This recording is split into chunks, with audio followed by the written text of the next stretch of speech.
Canada ने एक बार फिर भारत के खिलाफ जहर उगला है। कनाडा ने अनर्गल आरोप लगाते हुए कहा है कि नई दिल्ली कनाडा के चुनाव में हस्तक्षेप करती है।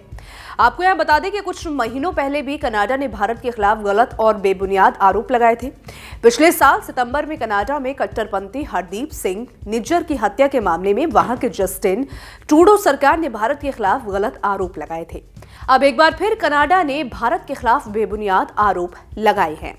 एक मीडिया रिपोर्ट के अनुसार कनाडाई सुरक्षा खुफिया सेवा ने अपनी खुफिया रिपोर्ट में कहा है कि भारत उसके देश में होने वाले चुनाव को प्रभावित करने की साजिश कर रहा है। हालांकि भारत सरकार ने अभी तक इस आरोप पर कोई प्रतिक्रिया नहीं दी है। आपको बता दें कि निज्जर की हत्या के मामले में भी कनाडा ने दावा किया था कि उनके पास इस मामले में भारत के खिलाफ पर्याप्त सबूत है, लेकिन जब भारत ने सबूत देने की मांग की तो कनाडा एक भी सबूत पेश नहीं कर सका। इस घटना से दोनों देशों के राजनयिक संबंधों पर बुरा असर पड़ा था। अब यह मामला थमा ही था कि ट्रूडो एंड कंपनी अपने नए आरोपों के साथ सामने आई है। कनाडाई मीडिया एजेंसी ग्लोबल न्यूज के मुताबिक कनाडा में अक्टूबर 2022 से खुफिया रिपोर्ट पब्लिश हुई है। इसका शीर्षक विदेशी हस्तक्षेप और चुनाव एक राष्ट्रीय सुरक्षा आकलन है। इस रिपोर्ट में कनाडा के चुनावों में विदेशी हस्तक्षेप के आरोप लगाए गए हैं और भारत पर निशाना साधा गया है। ये पहली बार है जब कनाडा की किसी रिपोर्ट में भारत पर चुनाव में हस्तक्षेप का आरोप लगाया है। इससे पहले कनाडा चीन और रूस पर भी इस तरह के आरोप लगा चुका है। कनाडा ने अब भारत को एक विदेशी खतरा बताते हुए कहा है कि नई दिल्ली संभावित रूप से उनके चुनाव में हस्तक्षेप कर सकता है। ग्लोबल न्यूज की रिपोर्ट के मुताबिक यह आरोप कनाडाई सुरक्षा खुफिया सेवा ने अपनी खुफिया रिपोर्ट में लगाया है।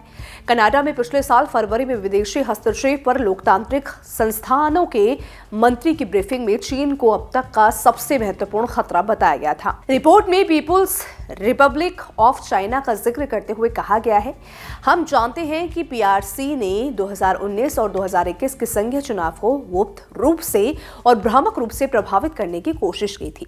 हालांकि जब निज्जर की हत्या के मामले में कनाडा ने भारत के ऊपर आरोप लगाए थे, तब किसी भी बड़े देश ने कनाडा की बात को खास महत्व नहीं दिया था।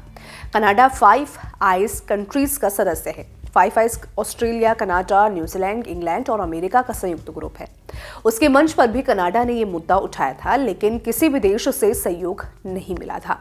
पेंटागन के पूर्व अधिकारी माइकल रूबिन ने इस मुद्दे पर ट्रूडो को घेरा था और कहा था कि जस्टिन ट्रूडो बिना सोचे समझे आरोप लगा रहे हैं और वो अब तक कोई सबूत पेश नहीं कर सके हैं।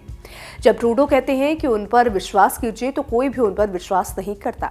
ये सब कुछ चुनाव प्रचार के लिए हो रहा है, जिसमें ट्रूडो हारते दिख रहे हैं।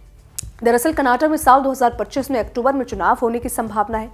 पिछले साल सितंबर में एक रिपोर्ट में दावा किया गया था कि इस समय अगर कनाडा में चुनाव हो जाए तो ट्रूडो बहुमत नहीं जुटा सकेंगे, यानी जनता उनके नहीं विपक्ष के साथ है। अब ऐसे में अब जो कनाडा का नया आरोप सामने आया है, साफ दिखाई देता है कि पूरी तरह पूर्वाग्रह से ग्रसित है और कहीं भी इसमें सच्चाई नहीं है। यह खबर लिखी है हमारे डेस्क के साथी अपूर्व श्रीवास्तव ने।